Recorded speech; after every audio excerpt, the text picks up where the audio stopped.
left shouting and screaming into the technological age, haven't we? Personally, I was in it already, but that would be silly to argue about. I was in it, I just didn't know how to operate it. Live. Hang on, I'm waiting for the message coming through. Sorry. I will be serious. Live. Good morning, everybody. Good morning, Tim. Welcome to this morning's Public Health and Community Safety Cabinet panel, and I hope you're finding yourself healthy and safe. We are holding this meeting, as we are many of these panel and committee meetings now, electronically. Members of the public may attend the meeting in an electronic capacity, and there is a link on the Council's website for them so to do. Members of this meeting are asked to keep your microphones switched off until you're called to speak, and to switch microphones off once you finish speaking. They can be left on your cameras, that is, throughout the meeting if you'd like to. If your bandwidth is appropriate, then please feel free to do so. Otherwise, it does get a bit lonely here for the chairman. And cameras should be switched off, though, switched on if you're definitely speaking. To indicate a wish to speak, please use the raise hand function. Use of the meeting chat function should, where possible, be exclusively for voting on items. At the end of the debate on each item of business, there will be a vote. A member should then vote using the meeting chat function by indicating for, against or abstain, and I will declare the result after each vote. We'll look to have breaks of reasonable breaks every 2 hours or so, but I'm not sure the meetings will run too late today. Other breaks will be incorporated as appropriate. Member changes, I have none to date. Apologies, I have none to date. Members' interest. Do any members have any interest they would like to declare on any items on today's agenda? There are none. Okay, so I have an announcement I need to make. Members are advised that in respect of the debate concerning the Council's integrated plan, so that's the budget and so on for the coming year, including the setting of the council tax precept, the Standards Committee has exercised its power to grant dispensation to all Hertfordshire County councillors from the requirement to declare any disclosable pecuniary interest or let's try that again. We are exempt. We have a dispensation from the requirement to declare any disclosable pecuniary interest or declarable interest. Accordingly, there is no requirement for any councillor to make any declaration of interest in respect of this item of business. Members are reminded that Section 106 of the Local Government Finance Act 1992 provides that if a member is in arrears of council tax for 2 months or more and they are present at a meeting where the council's budget or the precept is being considered, then they should declare this, and any such member must not vote on any member relating to the setting of the council's budget or the precept. The provisions of 106 of the Local Government Finance Act apply even if there is an arrangement to pay off the arrears. This is not specific only to Hertfordshire. These rules apply and will be quoted, I'm sure, at meetings like this of all authorities at this time of year across the country. Can I also thank officers at this moment in the meeting for the continued hard work they've been putting in recent times. I know specifically those on the front line over Christmas. I'm thinking of our community safety and our fire people and so on, the blues and twos, particularly when there were difficulties around staffing. Members were getting COVID and so on. They were down about 20% at one stage. I'd like to thank all of those people who put in the extra time to cover shifts and to ensure that Hertfordshire remained as safe as it could be during the festive fortnight and beyond. So I'm just going to now ask members very briefly to introduce themselves for the benefit of those who are watching this on camera on the webcast at home. So first of all, I'll just call out your name, tell us who you are and the area that you represent. David Barnard. Yeah, David Barnard, Councillor for Hitchin Rural 36. Thank you very much, David. That is the rule. That's the division number. I assume not the number of years you've been a councillor. No, age. I'm old, but I'm not that old. 36 down each side. Judy Billing. Good morning. My name's Judy Billing, and I represent Hitchin North, which sounds like a team in come dancing, but you have to be quite old to know what I'm talking about with that as well. I got it. I'm not even that old. John Hale. Good morning, Chairman. I'm John Hale, County Councillor for Coney Heath and Marshalswick. And Chairman, Councillor Sarah Bedford is having IT problems this morning. That's why I didn't call her name out. I saw the message flick up just now. Hopefully she'll join us anon. Ronnie Hearn.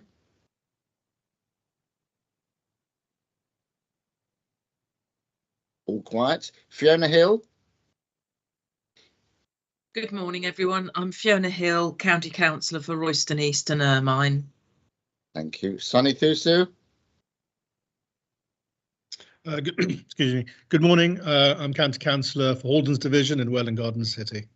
Thank you, Sunny. Anyone who's got a committee with a person called Sunny and a person called Bright on it, you know what? We know it's going to be a good morning. So welcome to you, Sunny. Ron Tyndall. Good morning, everybody. Ron Tyndall, County Councillor for Hemel Hempstead, St Paul's. Morning to you, Ron. And Colette Wyatt-Lowe. Good morning, everybody. I'm Councillor Colette Wyatt-Lowe and I represent Hemel Hempstead North East. Thank you. Mary Sheriff needs a good deputy. And mine is on the call as well. Fiona Thompson's on the list. Good morning, everybody. Thank you, Morris. I'm Fiona Thompson, County Councillor for Hanside and Pear Tree in Welwyn Garden City and Deputy Chair of this panel. Thank you. That sounds like somewhere at midsummer, doesn't it? Pear Tree. Oh. Lovely to see you all. Thank you. And I'm hoping Sarah Bedford will join us shortly. I know she's being helped at the moment by the IT people. Item 1, minutes. I could like to invite the panel to agree the minutes of the Public Health and Committee Safety Cabinet panel, which was held on the 12th of November. I won't vote because it was held in my absence, but Fiona chaired it. So can everyone agree by chat if they're happy with it? I think you need to do it by chat. So it's actually recorded the majority. Agreed. Fiona was very quick to agree and she chaired it. That's a good sign. Yeah, coming through now. I'm just waiting for Carly to tell me that's a majority. Any more for any more? Just hit agree or disagree if you don't. Are we happy there, Carly? Everyone seems to be agreed. Good. Okay, so we move over to item 2.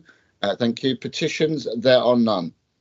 So, item 3, update report from David Lloyd, the Police and Crime, got to get my teeth in. The Police and Crime Commissioner for Hertfordshire. And I'm delighted to actually welcome David Lloyd here this morning. As always, David, very happy to have you here, listen to your presentation, and then we'll take some questions. So it's over to you, David.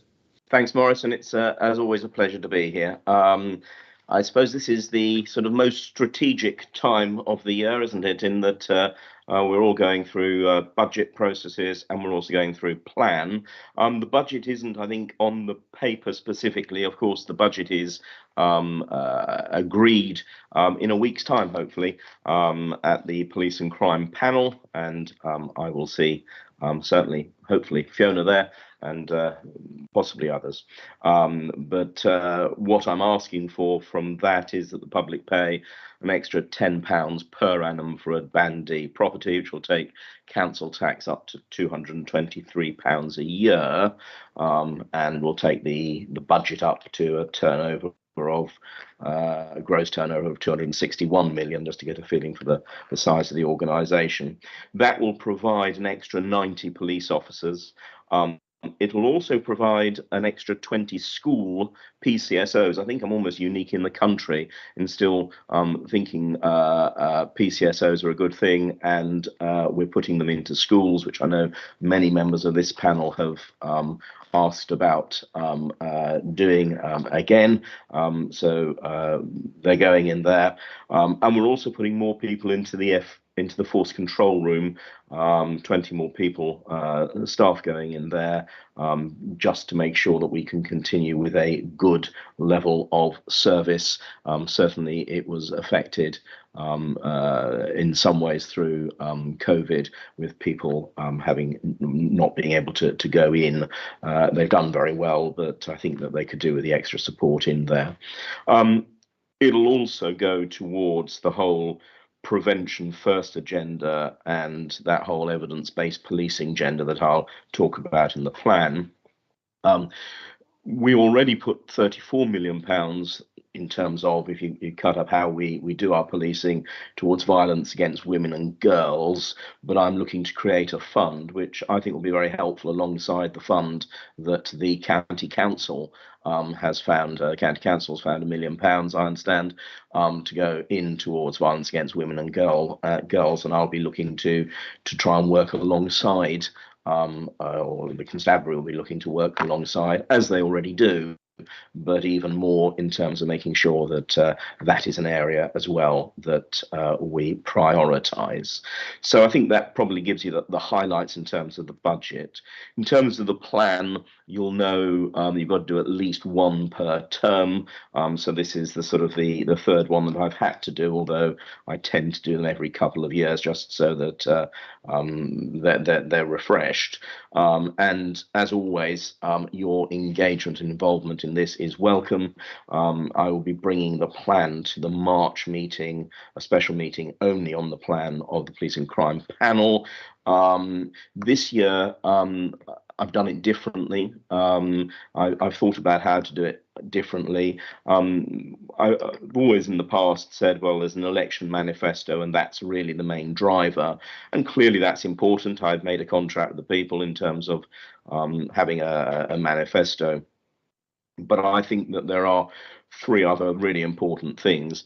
First of all, building on what's gone before. We've always done that, but we've got a really successful police force in Hertfordshire. It would be strange to try and chuck everything out the window and start entirely again. So that's a really important driver. Secondly, given the fact that I've been doing this postgrad around sort of evidence-based policing, I think it's only right that we should look at how we use that evidence base just to see where the crime's happening, where the hotspots are, and actually police accordingly. And I think that would be something. It's I suppose it might be called in this panel a public health type approach, but it's one which looks to the evidence first for where we need to put the to help. And also, and I was really quite excited about this, we actually commissioned a survey to find out what people think. We did it, an external survey and one of our normal internal surveys. Interestingly, they both said broadly the same thing. So the sort of the free one, which is an internal survey where people actually contact you and say, this is what we want to do, they tended to say the same thing that those who were done on a proportionate basis across age and gender and geography and ethnicity said. So that's quite reassuring, because it means that the very cheap ones that we normally do actually give us quite a lot that we can rely on, I suspect. And what did they come up with? Well, I suspect that it won't be a surprise, but cybercrime and fraud was really very high in people's concerns. Burglary was high, although burglary has just about halved over the last couple of years. So it's a really rare event, but it was still something that people are concerned about. Visibility of police officers, great support for growing the number of police officers we've got, but wanting to see them, agreeing that with the prevention first model that we're doing. I also want to use the plan to ensure that we have an even better link between the community safety partnerships and actually very local plans, because I think that we still don't really maximize the benefit of those individual CSPs in terms of driving what happens locally in terms of policing and crime reduction, and I'm determined that we get that right. So the plan, I think, will be one which will be of interest to you. I think it's one which hopefully you'll want to support, not just in the drafting of it, but also in the implementation of it. Within my report, I've shown you the sort of things people can be doing in volunteering, the drive safe, stop and search scrutiny panel, use of force, independent custody visitors, and becoming specials. That drive safe piece is really quite interesting. it also links in with that road safety camera that we've got 4 of them now out and about, and you'll have read what's happened there. I know that people are concerned about feelings of safety on the road, and I therefore feel that we need to find every way of supporting that. And I think that the camera vans are a good way of visibly showing that you need to watch your speed, and actually encouraging people so to do. The report also talks about greater use of out-of-court disposals. It talks about how you can use the action fund, and also the last bit, road safety cameras. So that's a gallop through what the report says and some of my thoughts, and I can see that already some people are asking questions, so I look forward to answering them. You're on mute, Maurice. Yeah, we've got lots of hands up, and I'm assuming that's because people want to ask a question, not because they want to leave a room. I'm going to take them in the order in which I can see them at the moment. So the first one I'm going to take is Sunny Thusu. Thank you, Maurice, and thank you, David, for that. Just two questions I wanted to ask was the increase in the budget to try and hire more staff, as you described. Is this over and above the extra staff that we're already kind of trying to recruit based on the national figures that come out every month? And the second question I wanted to ask was around burglary. Quite glad to see that burglary has gone down, but one of the issues a lot of my residents have is the conviction rates are very, very low. Very, very little prosecution has happened. I think that might be on a national scale, but I wonder if you could comment on that with regards to Hertfordshire and anything we can do to mitigate against it. David? Yep, happy to come back on both of those. I've had because people have asked that we increase visibility, the council tax has gone towards recruiting extra officers on top of the uplift that we get. And I haven't got the breakdown within those 90. I might find that someone WhatsApps me as I'm talking, but that is over and above the police uplift program. So that's because people tell me that's what they want. And I want to get there whilst the government is still funding extra police officers rather than wait to the very end of it. So many of my colleagues across the land have done the same thing, which means that we're already a much higher number than we've ever had in terms of police officers across Hertfordshire. Of course, there are more residents across Hertfordshire, so you would expect the number to have to go up anyway. But we're ahead of that curve. I wonder whether or not we will, whether the ease with which we've been able to recruit it seems in the southeast to be getting a little bit more difficult. At the moment, that it's not a problem. We've hit our numbers for the police uplift program and many, but it does seem to be tightening a little. And one of the reasons I've actually put an increase in the southeast allowance of £750 to police officers is because we need to make sure that we can still continue to recruit them. In terms of burglary, there was an interesting article, I'm sure you saw it in the Times, which picked up on freedom of information requests. The conviction rate of domestic burglars, which I haven't got in front of me, but remains low across the country, and Hertfordshire is in the middle of the pack around it. The Prevention First agenda talks about not having a burglary in the first place. Burglaries are always going to be difficult to get the offenders for each place. One of the interesting things is that you have relatively few burglars, and so probably you have caught, and they tend to be prolific, so you have probably caught the burglar who has done other crimes.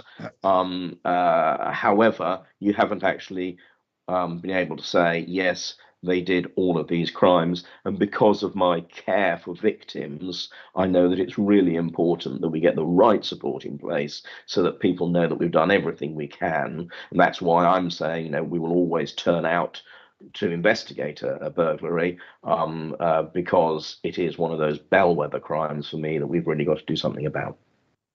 Thank you very much indeed for that. We next go on to Ron Tyndall. Thank you, Maurice. Thank you, Maurice. Hello, David. Yeah, I don't know whether the Justice Board and your involvement with it will actually cover this subject, but I've often thought that when releasing prisoners from offenders from prison, if they're just left to their own devices with no resources or hope, then reoffending becomes almost automatic. And I just wonder whether the Justice Board have got anything to do with the resettlement of offenders being released from Bovingdon, and whether or not, you know, if there is such a programme, that this could actually help to reduce the level of reoffending, which actually would end up helping the community. It's as often we both spout exactly the same things that we want to do, Ron. I think the Criminal Justice Board doesn't have direct responsibility, although the PCC review part 2 might give more powers to the Criminal Justice Board, but doesn't have direct strategic responsibility for resettlement. But clearly probation need to work very closely with prison and probation need to work very closely with all parts of the criminal justice system, and I have worked very hard to try and bring that system together in Hertfordshire. It's very interesting that that Bovingdon still, the Mount Prison still, has hardly any Hertfordshire males within it. It's not the resettlement prison for Hertfordshire that I long hoped it would be. So although in terms of numbers, it houses about the same number as there are Hertfordshire inmates across the rest of the country, about 5 or 10% of those 1,000 people are actually Hertfordshire residents. And that's a real problem, because if you want to get local councils to go in to provide housing, if you want to get local employers to go in to suggest here's a job, if you want to get local health care to go into to wean people off drug addictions and to sort mental health issues, it's far easier to do it if you're actually using the community into which you're going. And that's been I suppose, a 10-year campaign, probably longer, because I think we were talking about the same thing when we were on the police authority, even before that. So, you know, I fully accept what you're saying. Thanks, David. Thank you, Ron. Judy is next. Thank you, Chair. Unusually, for me, it's the burglary thing that I wanted to raise again, because at a recent priority setting meeting with local police, we were told that what was coming up from the public was the issue of burglary, and I thought they'd be ridiculous because the burglary levels are, as you say, very low indeed. And blow me down, for the last 2 weeks, Al has been reporting a burglary almost every 5 minutes. And I just wonder whether that's coming back to you at all, and if we know why suddenly the public seems to be creating its own burglaries in order to have them prioritised. I mean, that's what it felt like. I know that's not what happened, but it does seem very strange to suddenly have a whole slew of burglaries going on. What you find is that burglaries often there are often spikes. And so, and you get that, I suppose, with any sample that you take, that you'll get some things happening all together, and then you'll see nothing. So, although I think each district has less than a burglary a day currently, that doesn't mean to say that once you've had the burglary in the district that no one else can go in during that day. So you might have all of the burglaries for the year over 3 weeks. And that's to do with the nature of how burglaries happen, that they're often people who are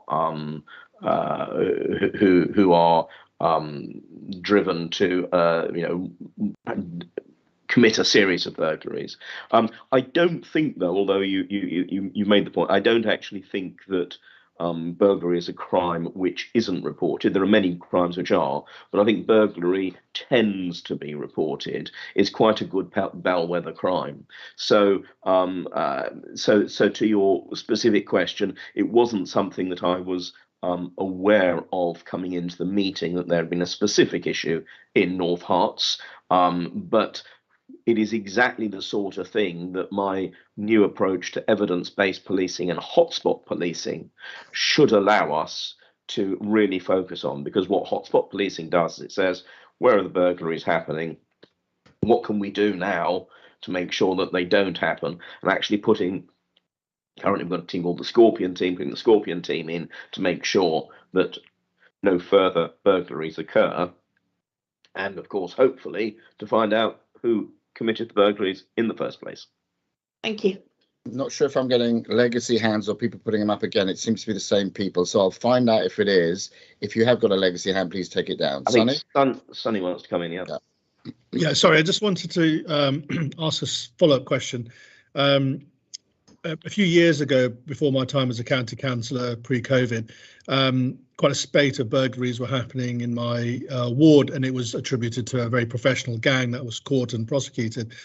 But at the subsequent sort of follow-up meetings we had, there was talk of maybe high areas of burglary or areas that are high, that come up as a high harm, providing things like doorbell cameras as a prevent thing. I haven't heard much of it since then. I don't know if, I mean, I'm happy for you to come back to me via email or at another time, but was that ever something that was followed through seriously? I mainly asked that because you said prevention is better than, well, is better in all shapes and sizes actually in public.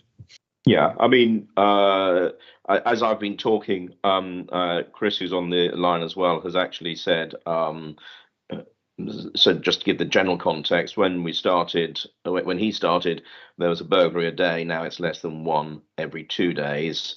Burglaries per 1,000 residents, just so you got a feeling for it, because even if conviction rates go down, it's gone from 6 burglaries per 1,000 residents in 2017 to 3.4 in 2020. So you're getting to that sort of nigh on halving of those numbers.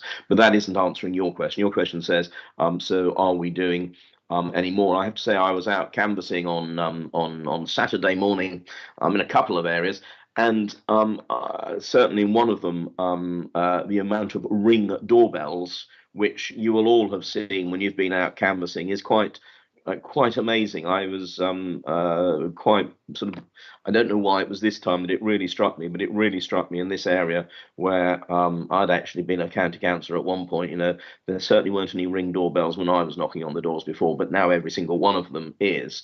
And so it's a two-pronged attack. One is, I think individuals are taking it more, realizing that they can protect their property. That must be the starting point. You'd expect people to do what they can themselves, but we've also will look at and will continue to push, and you'll have seen very often things like Neighbourhood Watch will provide some approaches, and indeed the community safety, the Herts Fire Service does give, I seem to recall, a visit which will also pick up on making sure that the burglaries are less likely by fitting alarms.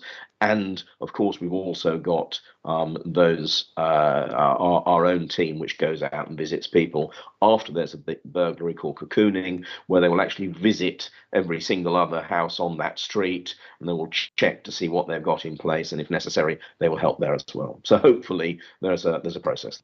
You see, Sonny, prevention. If you don't want David Lloyd to be your county councillor, get yourself a ring doorbell. You see? that kind of works. Actually, it's true, because we had I think either an attempted burglary fairly near to where I was recently, and the police knocked on the door. They obviously noticed I had one as well, and they asked if we might have had any footage or anything that we heard or knew, which we didn't. But it was actually quite reassuring to have that knock on the door, just to have that contact. So yeah, I think that's as much about it, isn't it? Visibility and people seeing out there. So it's and also, I mean, clearly, you know, this is the sort of place that we should all be working together, because, you know, a community safety panel and, you know, a district panel, we should all be looking at saying, you know, right, is there a need for more Ring doorbells in this place? There are some parts that perhaps might find it more difficult to put their own doorbells in. You know, we need to think about that as well. And I think that can be something we could do jointly. We might be able to find a joint fund to do it. Who knows? I managed to do mine, and it still works. Here are you, see? I know. See, if I can do it, anyone can. I was going to say, can you come and help me with mine? Oh, I'd have to declare an interest. Fiona, Deputy. Thank you very much. Yeah, just a brief comment following up on the Ring doorbell conversation. Members may be aware I chair the Welland Hatfield Dementia Action Alliance, and so we are often having conversations about how best to protect people living with dementia in our communities. And Ring doorbells are one such way, because of course, if it's for older members, then, you know, their sons and daughters can actually set up the Ring doorbell to their own phones so that when the phone rings, they can intercept it if needs be. So, you know, I think the tech that we have available to protect people across the whole community is improving at such a great scale. But I would, definitely welcome a project where we could roll out more Ring doorbells to people vulnerable in the communities. Definitely. It's akin, Fiona, to the community safety going out and the fire people going out and encouraging people to put fire alarms in and so on. And I think it's, as you say, it's all about prevention, and it's something that we do well. I know most of us have local strategic partnerships, and of course we have the police reporting back to us. We had our one in Hertfordshire last week. We had our chief inspector, and it's very interesting. Then you can drill down into your own local figures. And that's also very helpful also. But in the meantime, if there are no further comments or questions, David, can I take this opportunity of thanking you? We honestly do enjoy you being here. It does really help if we can just have that conversation every couple of months, just to see how we are doing together and how you're doing. And this time of year, particularly when budgets are coming up, it's good to understand the reasoning behind the proposed increase in your precept also. So can I thank you, and Chris also, for attending today. As always, you're more than welcome to stay, but at the same time, I understand if you need to go. So I've got a national violence against women and girls thing, which I said I couldn't come to the first half hour, but hopefully they'll have kept going long enough that I can still hear something of you. So I'll go to that, I'm afraid. But good to be with you this morning. Thank you, David. All the best. Thank you for that. Colleagues, we move over now to item 4, which follows on always from this, the police and crime Chairman, panel. sorry, could we just do the vote record on item 3, please, to note the report? The content. Yes, please. Thank you. Right, okay, so colleagues, we have to note the content of the report and particularly the product placement advertising for Ring doorbell. So can we all now put in our God, they've got some business today. Can you just put down noted or agreed, and that would be very helpful. Thank you, Carly keeps me in check, you see. There we go. Noted. Ringo. It's not Ringo. Ringo is the car parking online when you're parking outside a parking thing, Judy. If you stick Ringo on your doorbell, you're going to have people parking outside your house. Mind you, get a couple of quid an hour. Just checking. Anyone else? It's a drummer for the Beatles. I was going to say I might get a Beatle. Who knows? I haven't agreed myself, have I? Oh, it's noted. I really should have done, but anyway, it was noted. Carly, thank you very much indeed. We now move over to item 4, which follows on from item 3, which is the update from the council's representative on the police and crime panel, and it happens to be with Fiona Thompson, my deputy, who's the Hertfordshire County Council representative on the police and crime panel. So it's over to you. Thank you very much, Morris. It's always interesting following David. And we're very lucky, I think, that he attends these meetings. So there is an awful lot of overlap. So the last meeting of the PCP met on the 25th of November, and the agenda items that particular evening, there was an update report from the Police and Crime Panel working groups, and specifically the group looking at disproportionality. However, it was agreed the working group's draft report would be withdrawn from the PCP website until the Police and Crime Commissioner had an opportunity to review and respond to the draft report. And following that, the disproportionality working group would meet with the PCC's office. We received an update on the budget monitoring quarter 2, And obviously we've heard briefly from David this morning about the budget and the proposals which will be forthcoming, and further reports excuse me, on the Community Safety and Criminal Justice Annual Delivery Plan, and also a presentation on building an evidence-based community safety and criminal justice plan, again, which David has covered this morning. I have noticed that, and for anybody who's interested, the draft minutes have now been published on the Police and Crime Panel website, and they will be formally approved at the next Police and Crime Panel meeting, which is actually on the 8th of February. So meetings are a little bit out of sync, but clearly David has covered several of the items this morning. Thank you, Maurice. Thank you very much indeed, Fiona. I can see that John Hale would like to ask a question. Yeah, actually, Fiona answered the question at the end of hers, because she said the next meeting is on the 8th of February, because I've just been on the Police and Crime Panel's website and it says no meetings have been scheduled at this time under upcoming meetings, but I expect that's just an administration error issue. Yes, John. So actually, funnily enough, I just checked it myself this morning, the website, and I was able to find the next meeting, which is listed as the 8th of February, and that will be held in Broxbourne. Right. And actually, no, it's not. It's in North Hearts, I think. I think we have to drive further that evening, but do have a check again, because certainly I found the information this morning. Yeah, this is a criticism I've had of the panel in the past, in that these meetings are supposed to be open to the public. Yes. The agenda is supposed to be published, and the public is told that they can comment on it, but they have to give a week's notice. We're now a week out for the next PCP panel. If you go onto the website page that says meetings, it says no meetings have been scheduled. I did manage to find it by going back to the papers for the last meeting, and in the papers there it listed when it was going to be. But I think the panel needs to have a look at its support it's getting from Broxbourne and comment on that, and that would be my comment back to you. I will raise it myself with the Broxbourne, but I thought I'd raise it now.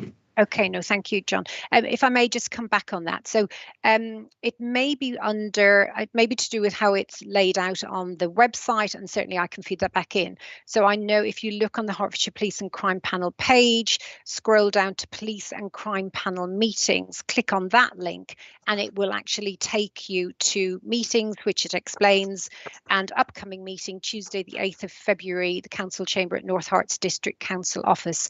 And there's a link to full details, which includes the agenda, the draft minutes, etc. And then it does need to list the meetings later in the year, which I think we are due to agree at the meeting next week. But noted, John, and I will pass that on. I think it must have been put up in the last hour, because I just refreshed my page and it was there when an hour ago it was not. I wouldn't dream of suggesting user error, John. I'm sure you're right. Yeah, it wasn't there first thing. Probably less user error and more very, very good officers who've heard what he was saying and can type really quickly. So whoever's listening in, well done. Judy's next. Judy Belling. Thank you. I just wanted to point out to Fiona that a meeting in North Hearts District Council Chamber does not necessarily mean that everyone has to travel further. Some of us might have to travel less far. Yes, I was being parochial, Judy. I was completely talking about myself, coming from Welwyn Hatfield. Let's have none of that. We're not having any parochialism going on. You speak for the people. I'm just sure. So I will have words. Don't worry, Judy, I'll have words.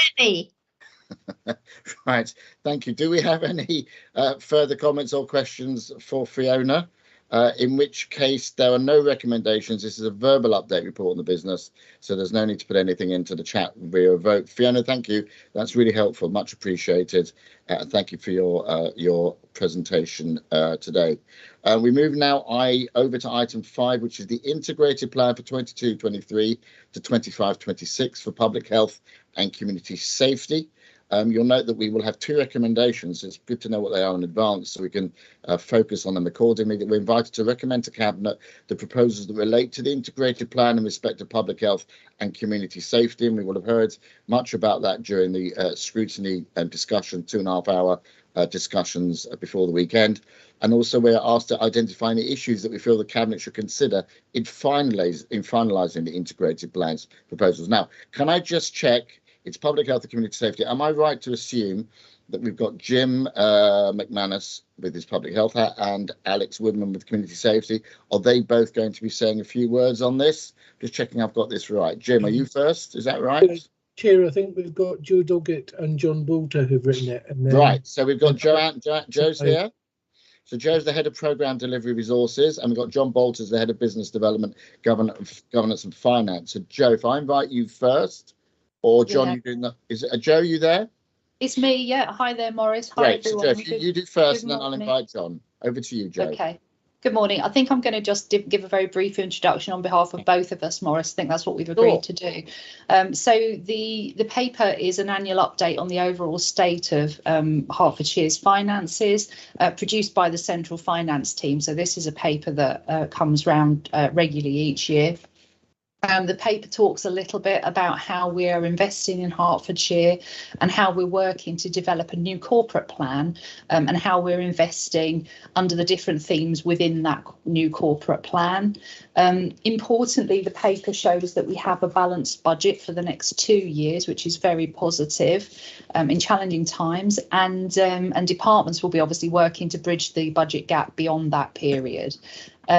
Questions about the overall finances will need to be directed back to the corporate centre who produced the paper, but John, Alex, Jim and I are here to answer any questions that you have that are set out in the integrated plan, as you mentioned, Morris, that was presented to scrutiny last week. So I think that's it. Good. That's really, really helpful. I know you said you were just doing a quick overview. John, did you want to add anything at this stage? No, not that's fine, Morris. Just to acknowledge that at scrutiny, obviously, this was given quite a consideration last week. I would, if you may, Chairman, borrow your own words in highlighting that these are two, in terms of budget terms, relatively modest contributors to the budget, but ones which we think punch way above its weight in terms of their service to the community. Say, certainly community protection constitutes about 5% of the county council budget. Yes, in total, it's not about 91 million out of £1 billion. And it's not really there to make a contribution to the finances of the authority. It's there to help with what it says, public health and community safety, which touches all of us, all residents, and has done particularly in recent times. And that's why I was very keen when I was asked to take on the cabinet role that we put public health and community safety together. I could not for the life of me understand why community safety was with waste management. It did trouble me, and I do think we are a much happier band of people as a consequence of that. And I'm glad that decision was taken, and I'm very grateful for all the work you've done. You know that, guys, all wholeheartedly been behind you all the way. I've seen what you've done, but I'd seen what you've done in the year running up to me taking on the role, because of course, as a local district leader, I've been on weekly meetings with the Resilience Forum during COVID and could see what was going on. So I'm delighted that we're coming together. But effectively, what is our first? This is our first budget together, if you like, in this format. Judy was first. Judy. Thank you, Chair. I'm also a happy band of people most of the time, and I do believe in punching above our weight, and I believe even more in synergy. Synergy is one of my favourite things in the world, and one of the most synergistic things that we do in terms of public health is the work with the healthy hubs. I know this won't surprise Morris and Jim, because I'm ever so slightly obsessed as a twin hatter with this operation. There seems to be, and I need to be careful who I'm being at any given moment, I know, but there seems to be still some consternation at my district council about the budget over the next couple of years for the healthy hubs. And I wondered if anybody could comment on why I'm being told that there seems to be a serious cut, certainly in 2022-3. And what I can do about it to lobby, because I believe so very strongly in this particular initiative, which is a great piece of work between the county council and the district councils. Politics aside, just for 1 second. Yep, certainly politics aside, I was very happy to have my picture taken, sort of waving the flag, as it were, with Fiona, I think, for Healthy Hubs just before in the autumn. Joe, do you have the details or the answer to this one for Judy? Yes, in actual fact, Judy, we are continuing to invest in the Healthy Hubs, and in fact, for next year and the following year, we're looking to put a further £15,000 per district into that. I think we put in £20,000 per district currently, which is the £200,000 per year in our IP. We're actually looking to increase that. It's not shown in the IP because we're actually looking at using some of our reserve funding to continue that, because we do also see that as a really important collaboration with the district councils. Excellent, Judy, that's good. Could I come back very briefly? Yeah, sure. So will my colleagues at the district council know that actually what you're doing is creating an increase to 35,000 a year instead of 20,000 a year? Or have I got that wrong? I believe so. I believe that has been communicated, but perhaps not very well. Perhaps we'll go back and we'll make sure that message has been shared appropriately. Would you? Because strangely though it may seem, they kind of blame me if anything goes wrong at council. In fairness, we all blame you if anything goes on at council. But I do think that in fairness, if there is going to be more money spent, not even a freeze, but more money spent, if people like Judy don't know when they've got a very high interest, it may be that we need to let officers and members know as well, because I hate the rumour factory going around, and this is actually good news. So Judy, thanks for flagging that up. Appreciate that. Ron Tyndall was next.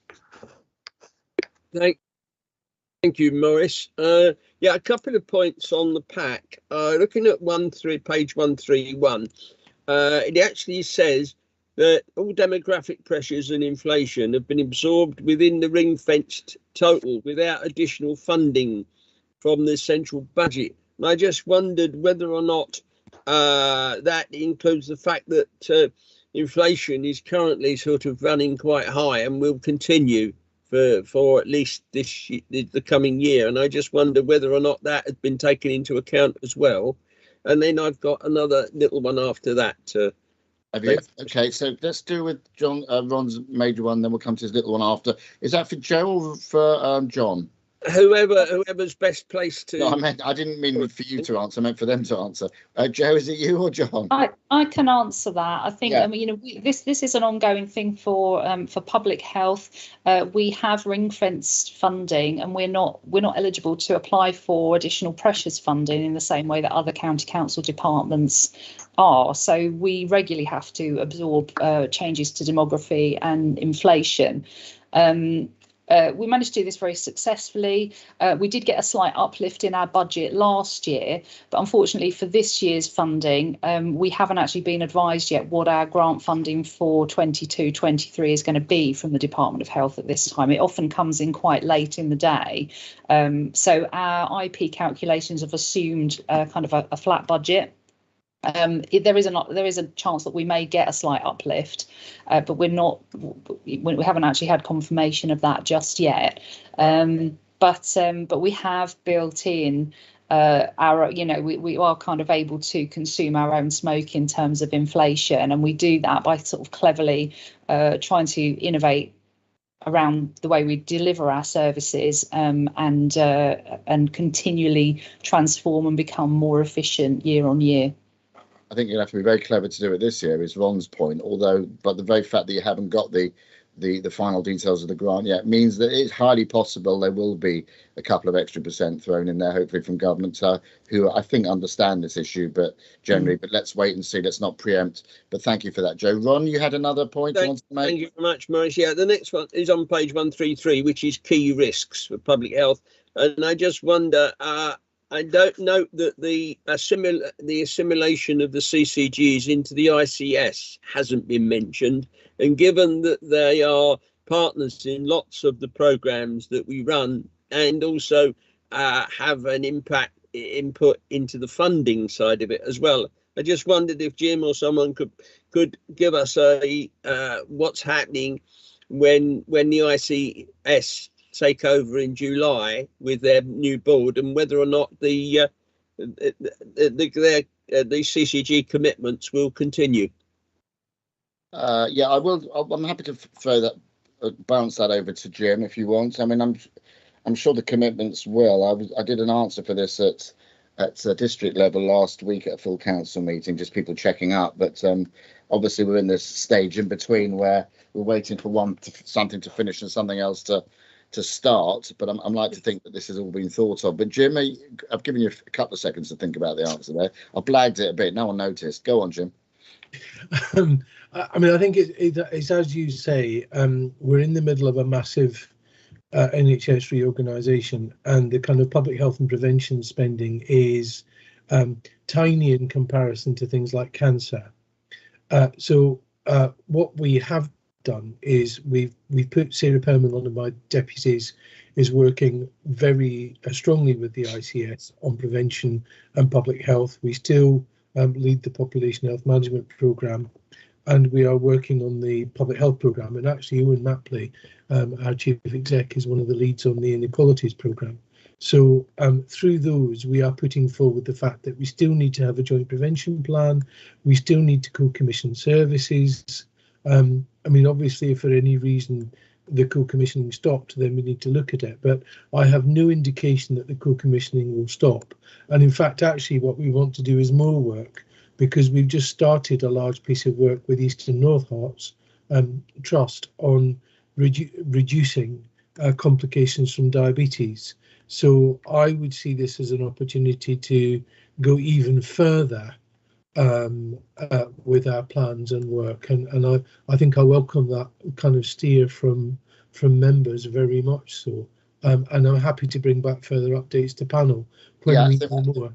I think we're going to need to, let's, as we approach July, because I mean, we're beginning of Feb now, March, April, so we'll have certainly got another meeting before then. So an update, I think, would be useful for all of us. There's no point in sitting here speculating. It would be very helpful. Ron, I'm grateful. Thanks very much, Boris. Thank you. Next is John Hale. Thank you, Chair. Yes, that partly covered or largely covered one of the issues I wanted to raise, which it strikes me that there's quite a bit of risk around this IP, even more so than in previous years, in that we've got the inflation risk, we've got the ICS, and is not uncommon, we don't even know what the funding for public health is going to be for 2022-23. And there is always the risk that it will actually be less than an inflationary increase. The other points I was particularly wanted to draw out of the pack was the ageing in population, which we've discussed before, and I know we're all well aware of, and that is again a cost impact. And then one of the things that I think we were aware of, but was made even more clear over the last 12 months, was the impact deprivation has on public health. And this came out as a result of some of the COVID stuff, but I think there is a lot more that we as a council could be doing to help those who are less well off have a better health outcome. But the one particular issue I wanted to ask a question on was around recruitment, which I know has been flagged out across the county as an issue or a risk. And I noticed even the Police and Crime Commissioner this morning referred to concerns around recruitment of police officers. One particular area I have a concern on is the senior management team within the Fire and Rescue Service, because obviously with the number of retirements and resignations we've had over the last 12 months, we've had some moving on. This is obviously an opportunity to bring new blood in, but I would like some assurance that we have a plan in place to make sure we have the right officers with the right skills. I think in all the cases here, John, I think with a bit of luck, officers can say I refer the honourable gentleman to the answers we gave at the scrutiny last week, because all the points you've raised, quite rightly, for those who weren't on it, so they need to hear them, were points that were raised last week. So I remember answering some of the questions myself, and I remember Alex, particularly on the last point that John is worried about, and I thought he was going to mention trading standards, but actually he mentioned at senior level for fire. There is a slight concern around, obviously, about recruitment, a problem that not just we are experiencing to do with pensions and staff and so on. But perhaps for those who weren't here the other day, you might just be able to repeat some of that so they understand that it is something that we as this panel need to really get our heads around, because they are all reasonable points. Alex? Thank you, Chair. Yeah, certainly, John. As we discussed, so there are decisions around firefighters' pensions that we know are starkly impacting the sector. So we are seeing nationally senior fire officers and actually fire officers across all different levels in the organisation starting to leave as a result of that impact on their pension situation. Our position in Hertfordshire, we are in a positive position. We have gone through a leadership change, as we all know, over the last few months. But the changes have brought about the introduction of a wider remit now of our senior fire officers around incident command specifically. So those changes that we discussed, I think earlier at another panel, around ensuring that all of our area commanders and above are the technical language of ICL4 level trained. That has all been carried out, that training has been done. So we now have a broader, more resilient leadership team with the different incident command levels that have been introduced. But at the same time, what we're then doing is following up that training through the different levels in the organisation, down through our group commanders, crew commanders, station commanders. So the training, development and ensuring that we have a strong command team is absolutely sacrosanct for us. Evolution and development of officers, I think the other side of it, what it does create, John, there are always moves in the sector, and it's not unhealthy, and it is quite positive to see that move of senior officers, and it does create quite a healthy development opportunity where we see people evolve in different roles that are coming up. So as we know, it's not a completely positive picture, because losing that level of corporate knowledge across the sector is always a risk, but we do have plans in place to make sure that we have strong recruitment into our retention and make sure that we keep that corporate knowledge running through the business. So I'm confident with the current approach that we've got. Our approach to recruitment is a regular thing that we discuss at my leadership team meetings to make sure that we've got that future evolution of our officers. And I think on a positive note, if I can, we have a live recruitment course as we speak with a new team of firefighters running through the county. So there is a constant churn, but we are meeting that need and that demand. Thank you very much indeed for that. That's helpful. Sonny was next. Thank you, Chair. Just a quick question with regards to, we've already discussed a little about the funding and the fact that we don't know exactly what we're going to get. We know that there has been money being earmarked and actually spent on things like post-COVID complications. I was wondering, with regards to public health, can we not say that the two budgets kind of, not, I wouldn't say merge, but sort of complement each other, that they may well be maybe a little bit of increase in public health, but there is spending on other areas that would feed into public health? Jim, is this one for you? Yeah, so I mean, I think the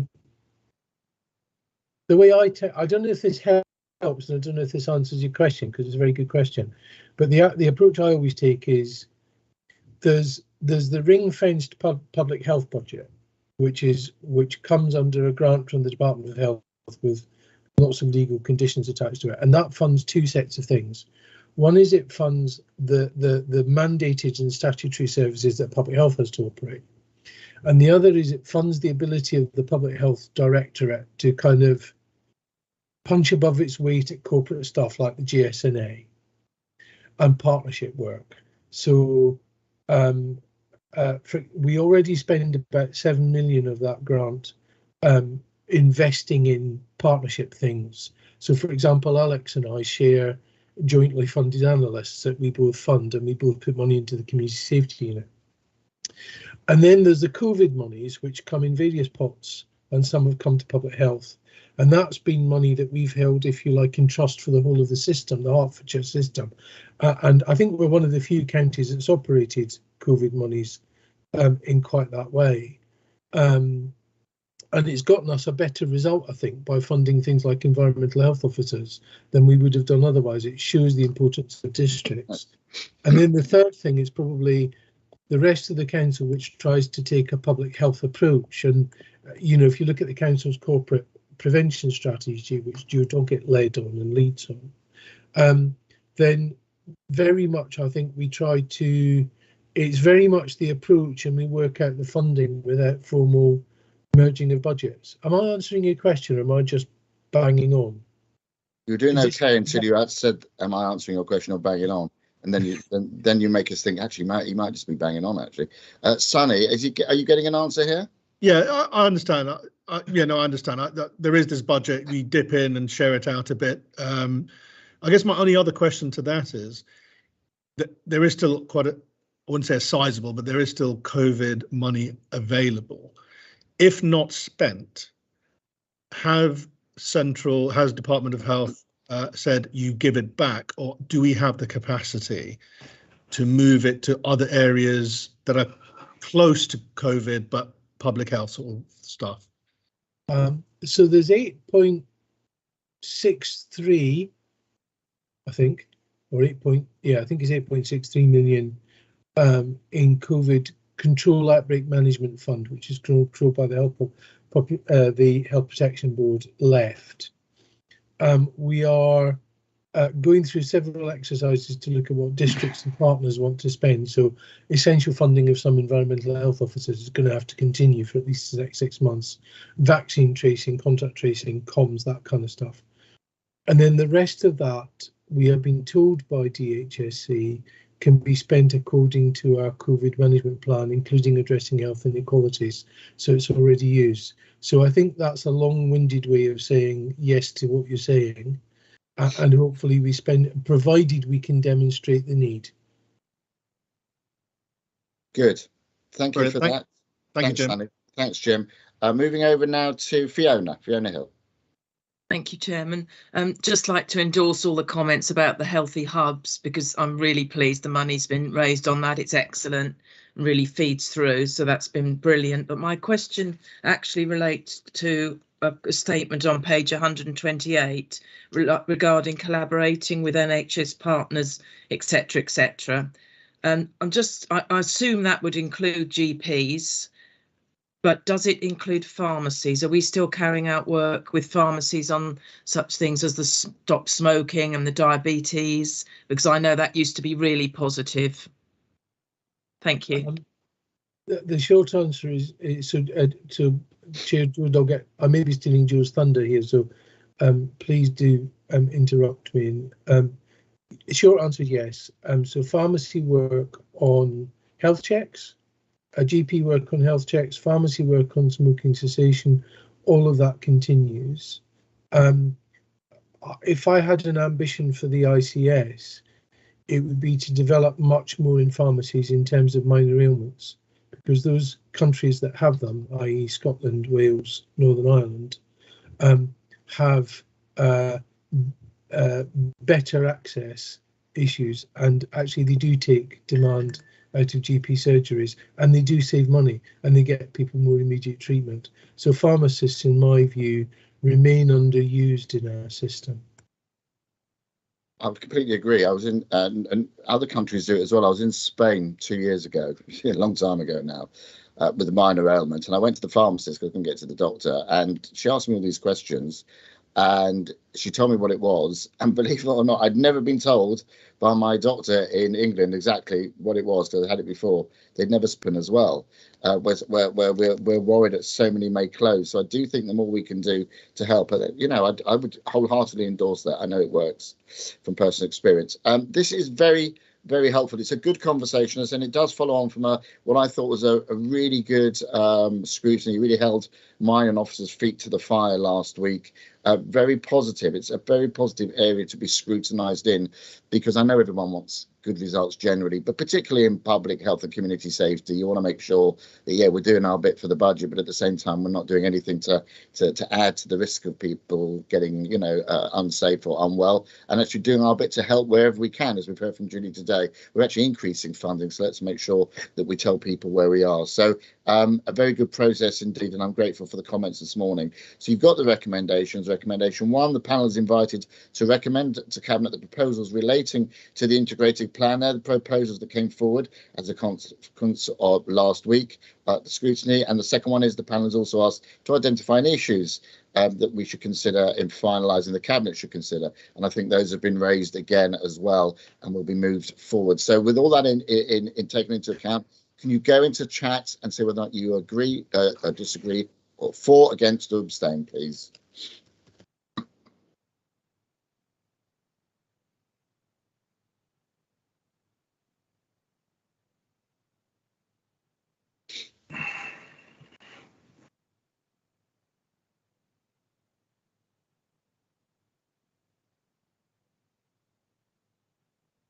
Just waiting for Carly to give me the A-OK.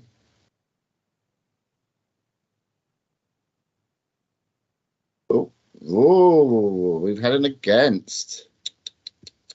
Well, someone's gearing up for full council then. Here we go. Not even an abstention. Right, I'm coming to find you. I'm coming to find you, Ron, when we're back in the chamber. Okay, good.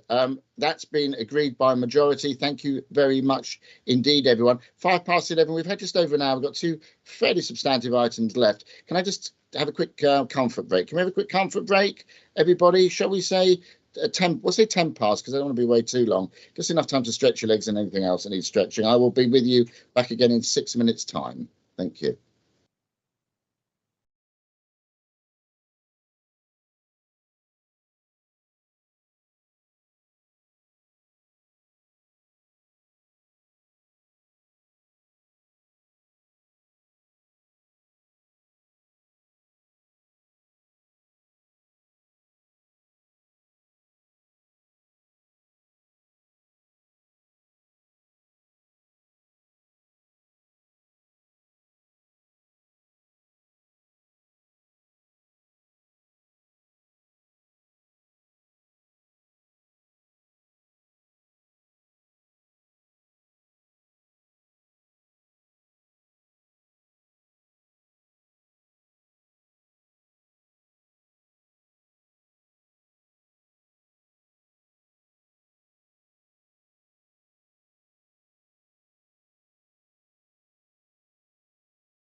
Thank you very much, everyone, for allowing us to take a short comfort break. We move over now. We have two final items on today's agenda. And the first one is we have a fire inspector action plan update, because we're going to have a fire inspection soon. And so we have an action plan update report.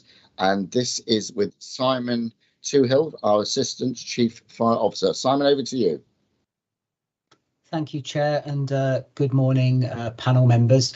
Today's report is to provide panel with an update on the progress of Hertfordshire Fire and Rescue Services progress against Her Majesty's Inspectorate of Constabularies and Fire and Rescue Services action plan. And so panel members will hopefully forgive me for not using the full title, and I probably won't use the HMIC FRS acronym because even that's quite mouthy. I think I'll stick with HMI if that's okay. And also because most of us don't really know what all the initials mean. Absolutely. Which is why I managed to avoid it just now, but thank you for flagging up. Absolutely. So I'll stick with HMI, Her Majesty's Inspectorate. So just by way of background, the service was first inspected by the then newly formed HMI in 2018.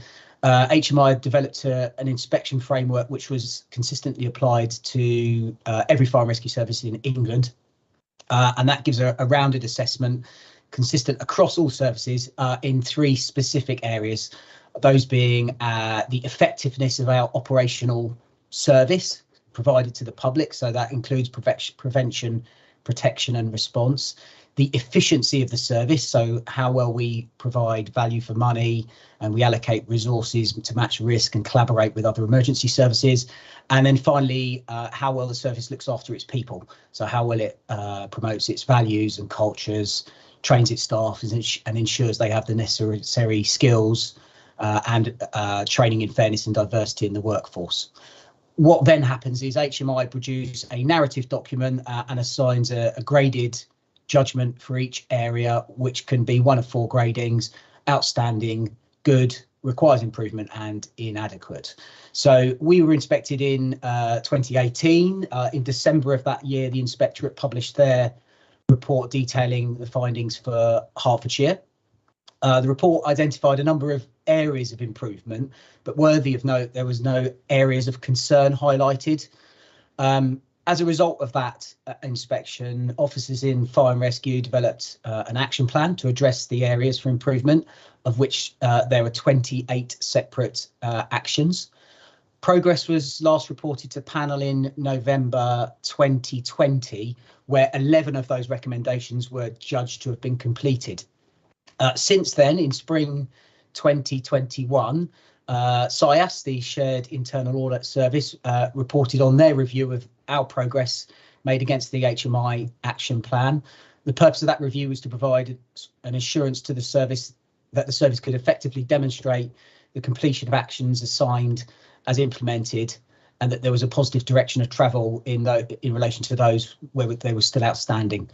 So they also looked at those areas where HMIC previously assessed us as good and sought to confirm on a sample basis that we'd got the appropriate systems in place to monitor that we continue to be good. That SIAS report concluded that there were effective controls in operation for those elements of risk management processes covered by the review and gave an overall good level of assurance. So that's a background of where we've been since panel were last updated. Today's report and the appendix provides an update that the service has now completed 20 of those 28 recommendations. And actually, the good news is since the report has been compiled in the end of Q3, there's been a further 2 recommendations that have been signed off as being completed, and I'll touch on those in a minute. What I might do now is move to the appendix, which has the details, so Appendix A, which has the details of all the actions. What I don't propose to do, as is usual, is run through all of them, but I'll highlight a couple of areas, including those 2 that have been signed off. And of course, if panel members wish to discuss any more in detail, I'm happy to do so. So worthy of note then, actions 3 and 10, those were linked to the technical solution that provides risk information to firefighters on the fire engine. So they have mobile data terminals, MDTs. These are in effect mobile computers that every fire engine has in the front cab and in the rear. to allow the firefighters to access key risk information on their arrival at buildings with particular higher risks. So a good example of that would be a list of chemicals and the plans for an industrial company may have on site. That enables the incident commander, when they first arrive at scene, to formulate robust and safe on-arrival tactics for the crews. The service have been attempting to roll out a new software solution to provide that risk information for since 2018 that provides a much more user-friendly and a greater degree of control and risk assessment-based approach. That's taken us a lot longer than anticipated. There's been some issues with the third-party supplier and the links with some of our existing mobilisation systems and the software on the mobile data terminals. But the good news is this is the two areas where I can report that the software solution went live last week. It's called Seed, and that is now live on our mobile data terminals. There's going to be a period of around about 3 months where we start to migrate data from one to the other, and then we can start to use this brand new solution to provide even more accurate risk information to our firefighters. So it's a really good news story.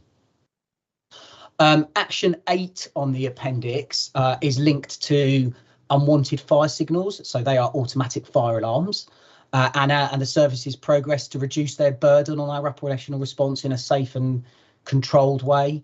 As has previously been reported to the panel, we've committed to a year-long trial, and phase 1 of that trial recently ended. That resulted in a 66% reduction in attendances to a specific set of identified lower risk premises, where when their alarms activated, we would only attend if there was a further call to a fire. So it's been a really good outcome. So as a result of that, we're now going to start to proceed with phase 2 of that trial, which will identify similar low risk retail premises and start to roll out the same methodology. Just to give panel reassurance, we do keep a close watch on the data and analyse what our crews are being mobilised to and what they're not. And so in the period of this first part of the trial, there haven't been any incidents where we haven't attended an automatic fire alarm, an unwanted fire signal, where there has been a fire subsequently. So we'll keep monitoring that. The trial is progressing really well, and we feel it's important to reduce the burden of those false alarms on the service. Action 11 is just worth discussion. So that is linked to a new software solution that enables better monitoring of our on-call firefighter and appliance availability. It's called GARTAN availability. Again, we experienced some substantial delays with that software because it has to link with our mobilising vision software that sends the fire engines out, and the software on the mobile data terminals, which is provided by a different company. So there'd been quite a lot of work to make sure that they could all link in and speak to each other. And it's worthy of note that that solution has gone live now, and we're one of the only fire rescue services that now uses GARTAN availability to directly inform the mobilising system of which firefighters are being sent out to the incident, so the system will know their names. So that went live beginning of this year, and that will now enable us much better recording of our on-call fire engine and staff availability. Worthy of note as well around Action 11 is the rollout of new alerters for our on-call staff, in effect pagers. They have enhanced capability, and now we have the GARTAN availability solution live. We can now start to consider what enhanced availability and enhanced actions we may use with those alerters to help us with on-call availability. So that's just a look at some of the items. I'm happy to take questions on others. In terms of looking forward, so late last year in December, HMIC released the first tranche of results from the second round of inspections to the public. It's fair to say in the 12 services where they've carried out those inspections and released the results, that HMI have generally been more critical of those fire and rescue services in a wider variety of areas, and they've picked up some significant areas of concern. So absolutely of note is that no service has been judged outstanding overall, and the vast majority have some areas of inspection which now requires improvement. So it's just the way HMI inspect is evolving as they go through their process. So it's worthy of note for us as we approach our inspection. What we have done with those outcomes is carried out, in-depth gap analysis of those reports to enable us to identify the trends across the sector. We were due for our inspection originally in May 2020. That was postponed with all of the other services due to COVID-19. HMIC understood the work that we were undoing and didn't want to impose on us an inspection. We now know that our inspection, our second inspection, will begin on the 21st of February this year. It will last for 6 weeks. As a result of COVID, the inspections are now much more in a hybrid format. So there'll be desktop and remote reviews, as well as in-person group work and interviews as well. They will also visit a series of our fire stations across different shift systems and in different parts of the county, as well as fire control to speak to all of our staff and also speak in depth to our partners, both within HCC and external.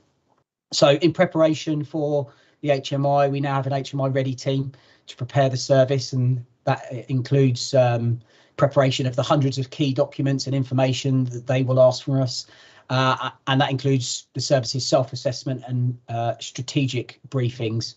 And we're also developing communications material to promote the positive staff engagement since the last inspection and highlighting that breadth and depth of progress, which the action plan clearly shows since HMI last visited in 2018. So I think it's fair to say, we're looking forward with some optimism to the inspection and the subsequent outcomes, and we'll move forward. The outcomes will probably be released to service towards the end of this year, around December time.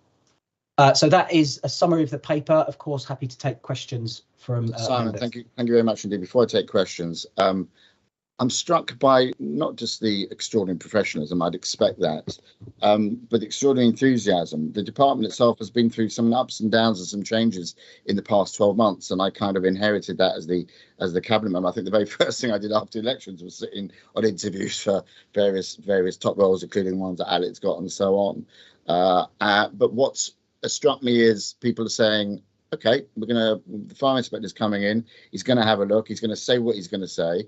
We're not going to chase scores. We're going to listen to what they've got to say, and hopefully they like it. And if we've got to learn something, we're going to learn something. Heads up, shoulders up. And I think I like that very, very much. There is no doubt that we've been through some change, and they may well pick up on that. But at the same time, I alluded to them the other day. I have various documents that you guys have produced, including the fire cover review. And as I've said before, I'm not a great one for reading long documents, but this is just, some of it is just absolutely wonderful. And it really is. Local members, I advise them to read these things just to see what's being done in our communities to keep them safe, reaction times and so on, and all that, which is really good. And so, Simon, I'm very, very grateful for the work. And I know it's a load of people, but your enthusiasm and communicating that to me and to others. I know that Ron Tyndall, his hand was up before you started speaking. That is a new record, I think. And I'm sure there's a very good reason for that. And I think I know what it's going to be. Ron, over to you. Thank you very much, Boris. And I thought I might just get in before Simon started speaking, simply because it has nothing to do with what Simon has just said. What I thought you were going to say. I would just like to say, Simon, on behalf of everybody in Hemel Hempstead, and I would probably include Colette in this, that our grateful thanks for the efforts you all made to cope with the fire at the Frog Mill paper mill, which is a World Heritage Site. It's the only surviving, is the only surviving working paper mill. It was the first. So I think everybody did a sterling effort. It was arson, so well, we understand it's likely to be found to be arson. So I think the way in which our firefighters dealt with that was superb, and all goes well for the future. Thank you very much indeed. Excellent. Thank you for that, Ron. And of course, I'm not sure if it was our people on the shout at the fire that took place, unfortunately, at the Traveller site between junctions 20 and 21 at the weekend. I saw some of the images. Thankfully, I think no one was injured, but sadly, a couple of animals lost their lives. But again, we think that washing machine set off a fire in a separate unit and then spread through some caravans. Spotted from the motorway, lots of phone calls. As I say, I'm assuming it was some of our people on that shout. And again, it's it shows two things. It shows you the excellent response rates and the great work, but it also shows that even at a weekend, officers, myself, we will stay in touch. It's not one of those departments where I'll see you on Monday. If Alex or Simon or anyone need to get hold of me for any reason, need to keep members informed, they know they can do so. And Jim is exactly the same. That's the way we want to run it. You can't turn off. You don't suddenly get safe at 5 o'clock on a Friday or healthy at 5 o'clock and then unsafe and unhealthy at 9 o'clock on a Monday. It doesn't know those bounds. Simon.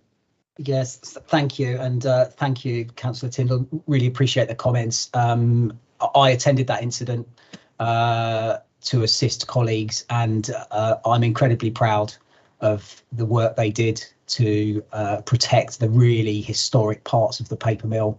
They went above and beyond.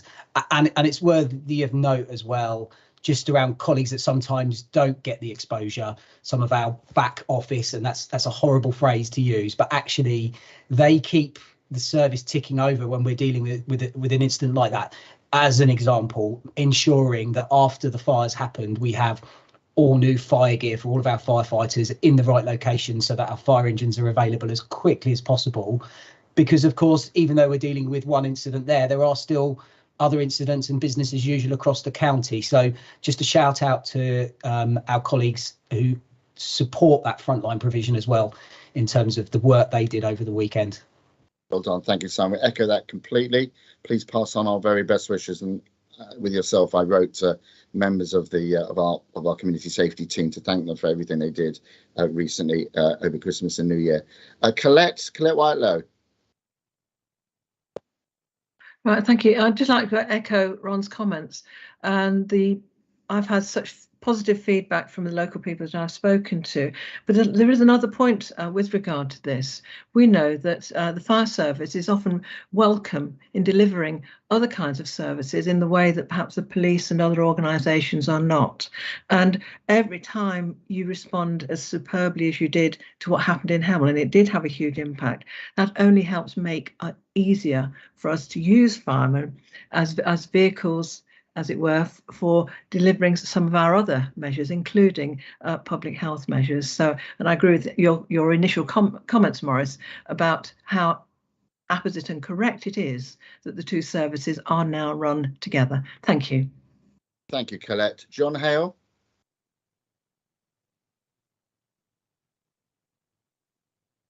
Yeah, I wanted to move back to the agenda item, I'm afraid, but just to say on the HMIC whatever you want to call it, action plan, I'm delighted to see you now would have all actions completed, because I know this was quite a challenging set of actions when it came in 2019, beginning of 2019,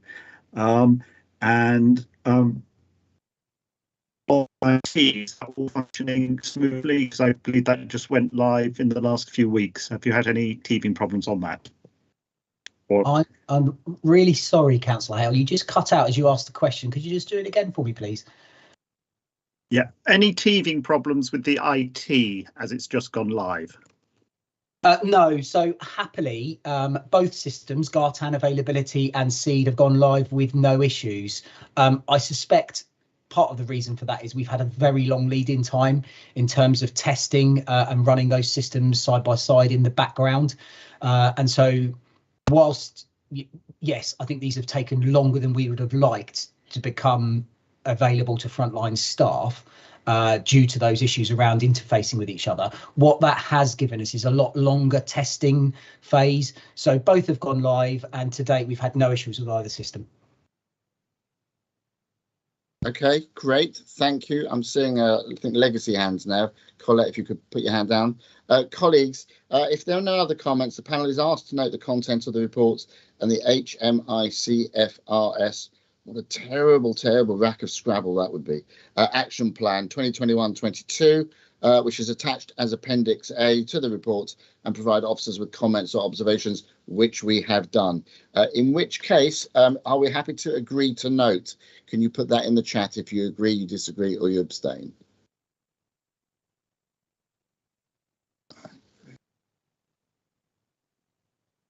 No.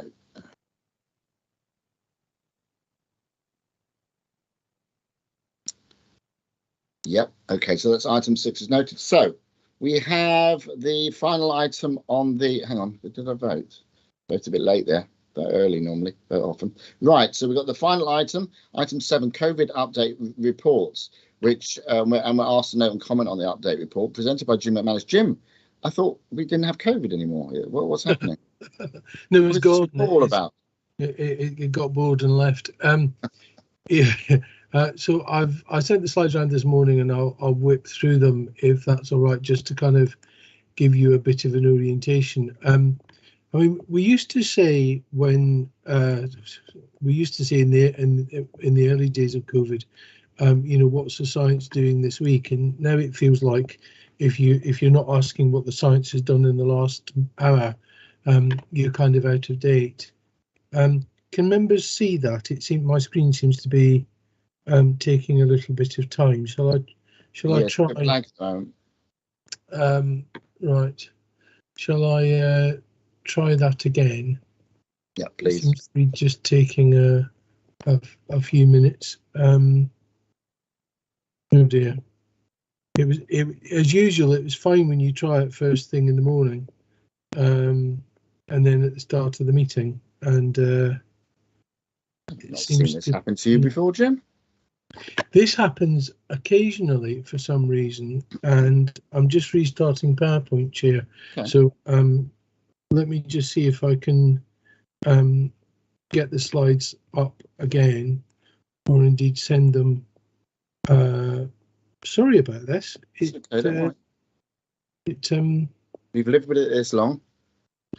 Well, yeah, it's although it feels like it's kind of evolving in real time, waiting for my slides to open, doesn't it? I'm just waiting on PowerPoint. Maybe. Jim, if needs be, it's John Bolter here. I can put them up on your behalf if that would help. John, would you mind, because it seems that PowerPoint seems to have crashed and is not launching. So if you, there we go. Yeah, we've got that. That's wonderful. So if you wouldn't mind, I'd be very grateful. So if you could go into slideshow mode, John, that would be very helpful. I'm very grateful. And now I can do my Chris Whitty impression. So if you, there we are, fabulous. So if you go to the next slide, and thank you for doing this. I mean, the headlines are, you know, the virus isn't going away. So zero COVID remains completely unrealistic, as I've said a number of times before. That means we have to find a way of living and working while the virus is still circulating at some form of baseline. I talk about living safely with COVID because sometimes the living with COVID can be used by some people as a euphemism for let it rip through. But living safely with COVID means we have to balance the harms from the virus with the harms from endless disruption. And we know that the World Bank Index and the Oxford Index of Policy Responses says that those economies that get that balance have best outcome economically and in health terms and controlling COVID. So we mustn't put controlling COVID against keeping services open. It's a both and. It's not yet endemic. Endemic means that the virus is present at a consistent baseline level. And we haven't reached that yet. We're still in epidemic phase. There are more variants. I think there's likely to be biologically a few more variants left in the system. And we probably know more about the vaccine than we do about the virus in some cases as it continues to evolve. We have had a very good run from vaccine-induced immunity, as well as assistance from immunity induced from infection through this last year. And T-cell immunity has been every bit as important as B-cell immunity. That's the kind of longer immunity to generate, but it's been really quite important, a number of studies are saying.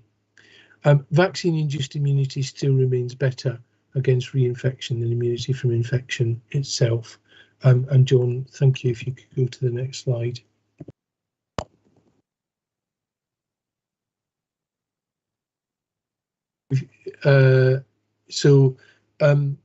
In terms of population immunity, we do have high levels of short and medium term immunity.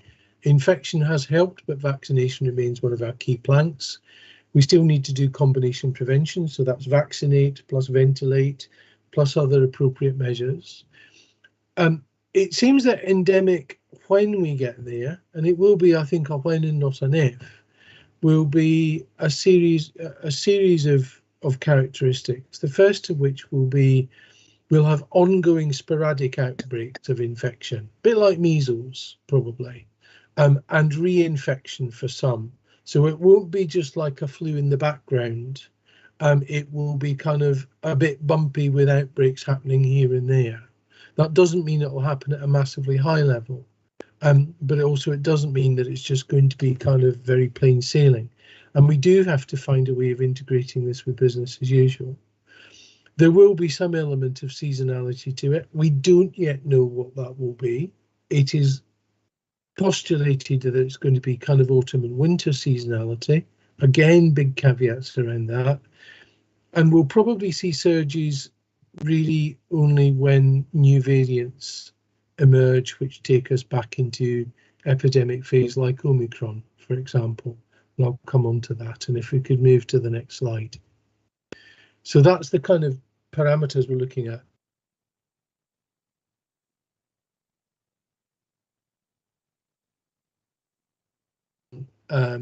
Was the one on the top there in orange was the one that really caused the big surge before Christmas, but BA2 is also around and there are others. I show that not to alarm people, but just to say that actually genetic epidemiology has come into its own in this, and actually this virus is still very, very adaptable and very good at mutating. And if we can go on to the next slide. There are two important variants of Omicron in the UK. BA1, which is the wave we've just had, which as we know is much more infectious than Delta. BA2 is also present, but I'll come on to that. It's less severe for many, but not all, if you're fully vaccinated. And mild means avoiding hospital admission for many. So while there's a lot of people who've had it asymptomatically, there are many people who've had it symptomatically in varying degrees, from managing it at home to some people who've needed hospitalisation. That is a feature of COVID disease. You know, I could have it and have it asymptomatically.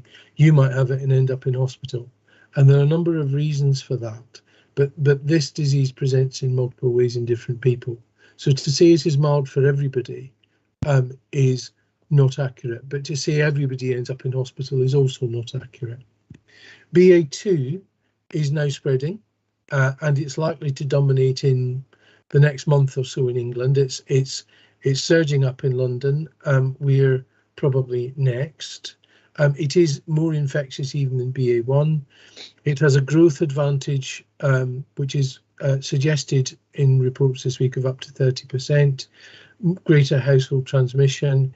It is not thought to be any more severe than BA1, I have to say, and a large further wave is thought to be unlikely at present simply because antibodies from BA1 seem to work against BA2.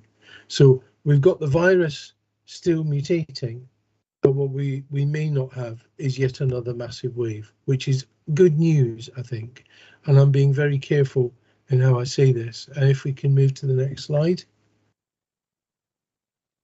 So this diagram is Hertfordshire, and it basically shows you how in the space of between November and the end of December, Delta, which is the green, was essentially wiped out in Hertfordshire. There's almost none of it. And the purple one at the bottom is AY2, which is also practically nowhere. And really BA1, which is the dominant one there, is what we are seeing currently when we sequence tests in Hertfordshire. And it's just a reminder that this virus is very efficient at mutating and doing what viruses do. So we expect that that will be replaced by BA2 as it continues. But the public health response is by and large, I think, the same. John, if you could move to the next slide, and I'm very grateful for you doing this. The good news also is that the vaccines still hold up. So the latest data is that, and they're slightly better against BA2 than BA1. So this is effectiveness at preventing symptomatic disease. Note that prevention of hospitalisation is higher. After 3 doses, which is your booster, and 14 days, you're looking about 70% prevention of symptomatic disease from the BA2 variant. So the vaccine was never intended to stop symptomatic disease. It was intended to stop hospitalisation. It does a very good job at that. It also does a very good job at stopping symptomatic disease at all, which is probably one of the reasons you've got a lot of people who are asymptomatic, one of the reasons among others. But look at the bottom row. If you've only had 2 doses and you've had 25 weeks have emerged after your 2 doses, you're looking at 9% effectiveness against symptomatic disease. That's higher against hospitalisation, but that should show you a very strong reason why it is vital to get the booster if you're eligible, or if you have 3 primary courses and a booster, to get fully vaccinated. If we can move to the next slide. UK picture, you can see that we have had a massive surge, the biggest surge of any over the December-January period, and that surge did result in a large surge in hospitalisations, not as big as the first peak, but a surge nonetheless. And you can see now that deaths have started to go up in the UK as well on the bottom right. So it has translated into deaths, it has translated into figures, not as much as it did in the first 2 waves, and that is at least partly due to the impact of the vaccine. It's also partly due to the fact that many people before Christmas changed their behaviour substantially, and we think that that actually seems to have reduced transmission. So that's, again, positive news. If we move to the next slide, this just shows you cases per million people. You see the blue line there in terms of Sweden, where everybody thinks Sweden's handled it really well by letting it rip through. Not a great place to be, because the more cases you are, the more variants emerge, and the more likely you are to have people hospitalised and with severe illness. South Africa at the bottom is on its way down in terms of cases, but currently seems to be on its way up in terms of deaths.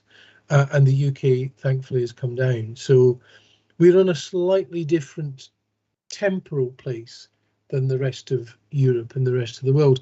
And it is, at least in part, due to the significant impact of vaccination, but we must be careful not to overstate that. And if you look at the next slide, in terms of Hertfordshire metrics for the last 21 days, you can see our case rate has come down, started to go back up again. That's largely the impact of 0 to 16s, where the cases are surging. We went into negative rate change, so we declined. Now we've gone back up again because the case rates in younger people are rising significantly. The good news is case rates in over 60s have come down substantially. Care home cases are still bumping around 300, which is not where we want them to be. And we still have over 150 people in hospital, but mechanical ventilation beds have come down, and staff absence has finally begun to drop from a real high, a huge high level. The next slide. Sadly, though, 49 people died within 28 days of a test between the 16th of January and the 29th, and you can see that our death rate has gone up. It's nothing like as high. It hasn't reached quite half of the daily peak that we had in the second wave, but is still higher than we would want it. So the impact of this virus is still significant in multiple ways. And if we move quickly to the case rate, you can see actually, if you look at the middle of the screen, the big peak we had in November 2020, just going into 2021, so the Christmas before last, is dwarfed by the rate and size of the Omicron peak, absolutely dwarfed by it. And our testing rate has held up. So if we look at the next slide, actually our testing rates surged in November and December. We had a 36% increase in testing supply during December, and we still weren't able to meet demand. And we put 3 new PCR testing sites on stream.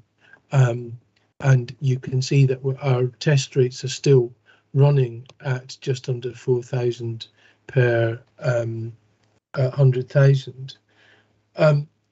People will say, well, you're finding lots of cases because you're testing people. It's like, well, that's what you do in public health. This isn't a clinical issue. This is a public health issue. We have to find these cases because the more infections there are, the more infections will continue to spread. So it feels a bit like a slightly nonsense argument to say you're only finding them because they're testing. If we move on to schools, you can see that yesterday we had 394 outbreaks in schools. Some of those have now closed, so we've got 382, so that's 12 less. But you can see actually the impact of that, a very largely unvaccinated population, which are spending a lot of time together and is surging. There will be quite a detailed update on children and severity of disease and mildness of disease and the various other issues in the members webinar, but I won't focus on that for now. If I just show the case rate graphs very quickly and go to the next slide, and John, you're doing a grand job there. That's the 0 to 11s. You can see that it is seems to be beginning to come down finally, but has been surging and has been one of the big causes of our overall numbers going up. And the same with 12 to 16s, which is the next graph. And again, these rates are higher than they have been in some considerable time. And you can see that's quite a surging pattern of repeated surges and bumps, and very volatile in that age group.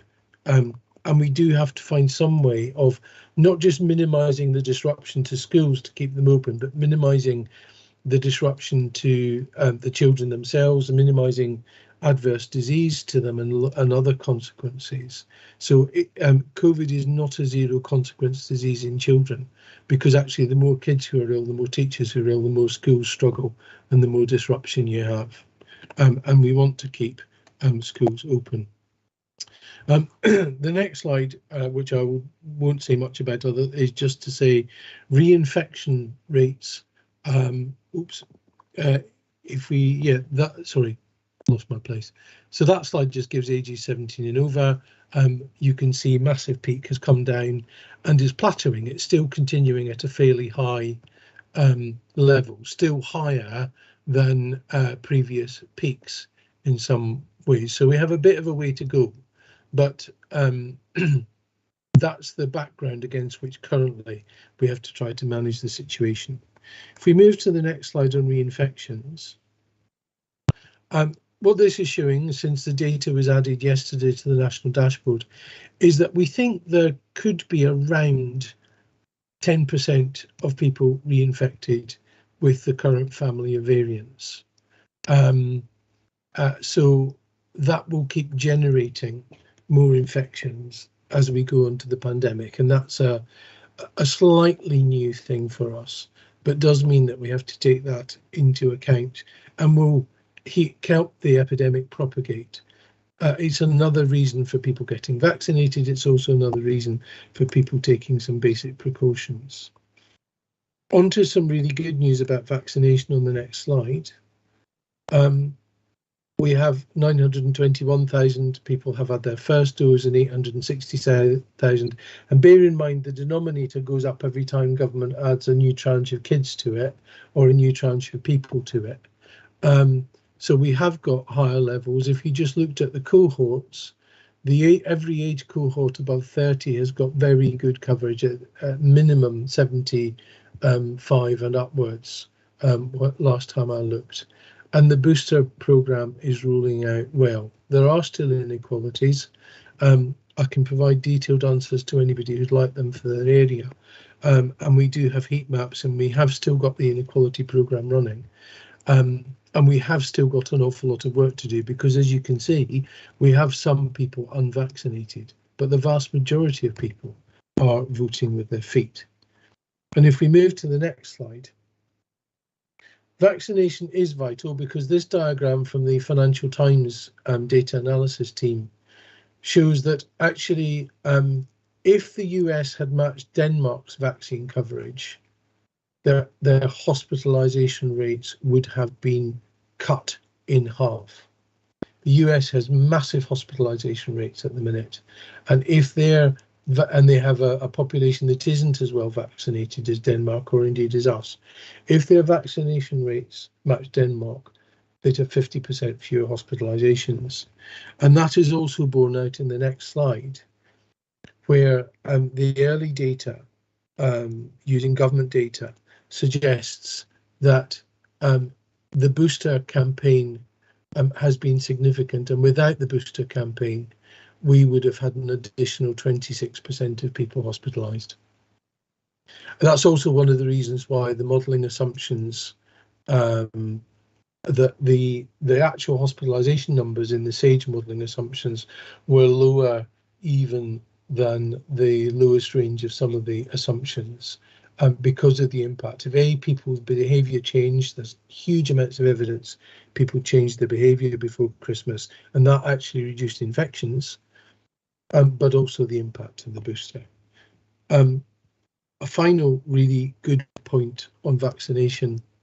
This diagram is from the National Audit of Intensive Care Admissions, and you can see actually that in December 2021, on the right-hand column, 61% of people admitted to intensive care for COVID were unvaccinated, and only 9% had all 3 doses. So that, I think, shows the importance of the vaccination. So I'm going to stop just by going on to the best strategy, which, and we'll leave this slide up, which is,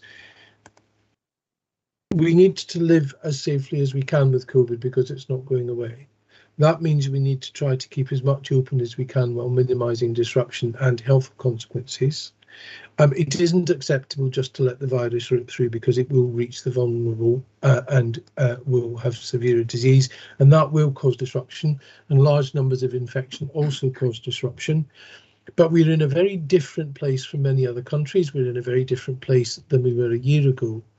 So we have to capitalise on that. We can't let the vaccine do everything, but we do need to continue with those measures that enable us to kind of begin to move out of this. We are in a situation in England where there are very few restrictions, and indeed things like face coverings are more about protection than restriction. So we have to get into a mindset of how we live safely with this, because it isn't going away, and how we keep services running. You can't run a health service if you're spending all your life responding to COVID. And if you go into hospital with COVID, and it's a bit irrelevant of whether you go into hospital because of COVID or with COVID and other conditions, you can't be nursed in the same ward as somebody who hasn't got COVID. So you're running 2 parallel NHS systems almost. Similarly, in care homes, you have same problems. COVID is no longer as deadly as it was for everyone, still deadly for some, but it is a huge nuisance and disruption and distraction to the business of public services and to the business of getting business done anyway. And that needs to be our challenge now, as well as, so the narrative of just let it rip is not a sensible strategy either, because of what it will do to public services and its knock-on effect of people who need public services, or for disruption, or actually for the burden of disease and death. So I'll stop there, Chair. I'm very happy to answer questions, and a big thanks to John for doing that. I'm very grateful. The feather, John, in your cap. Right, I'm getting rid of feedback, so please mics off while I'm talking. That was very helpful, Jim. It's what I will tell you. We'll take some comments in a moment. I want to keep them wide-ranging, not specific to your own areas. If you've got any specific to your own areas, Jim can get you the details for that, of course, because we all have that breakdown. It was interesting on the tube last night on the way back from London. Maybe just over 50% were wearing, and it was interesting to hear the announcements now on London Underground, which are far more fearsome than they were when people were actually supposed to be wearing them. I thought it was very odd last night. I was saying people might come out, they might fine you and all this kind of stuff, which I hadn't heard when I was on the tube in recent months. But they're obviously far more concerned in London. People aren't wearing them inside at all, but where I've been anyway. But there's certainly some of them wearing on tube, as I was, because I know what this transmission is like, and I know what the numbers in London are still like. Okay, so I'm going to whisk through. We've got some Ron with you, Ron Tyndall. Yeah, a very quick one. Jim mentioned that COVID's still in our care homes and bumbling along, and I just wondered whether or not that was primarily because of staff catching it, or we've still got a problem of our residents catching it. I think the problem with this virus is you can't keep it out of anywhere, given how infectious it is now. So it's almost impossible. And when it gets into a residential setting, like a prison or a care home, it just rips through. It seems mostly to be problems of staff getting it, as we have in previous situations. But thankfully, the level of vaccination among residents and staff now is so high that the level of hospital admissions has been very, very small. There is also some evidence that visitors have brought it in, but that's, you get people moving about, the virus will move with them, and therein lies the problem, I think. Thanks, Jim. I realise it's an awkward question because, you know, how long's a piece of string, but thanks anyway. It's also an awkward question because we try not to get onto the subject of whether or not care home workers should be mandatorily vaccinated or not, and I'm glad you didn't, because I thought that was where you were going with it. So but it is interesting to see where care homes it's too highly charged, Maurice. No, that's right. Well, that's what I thought. I thought, was that the next question? But I'm quite glad it wasn't. Good question though, care homes, because that's a major concern, always has been. Thank you for that, Ron. Next one is Fiona. Yeah, thanks, Maurice. Thank you, Jim, for the presentation. During the presentation, you mentioned measles. I heard this morning about the latest figures on measles uptake, which I think is it more than 1 in 10 school entry age children are at risk of measles because they haven't had their jabs. I know the NHS obviously is trying to encourage parents to have the to undertake the programme.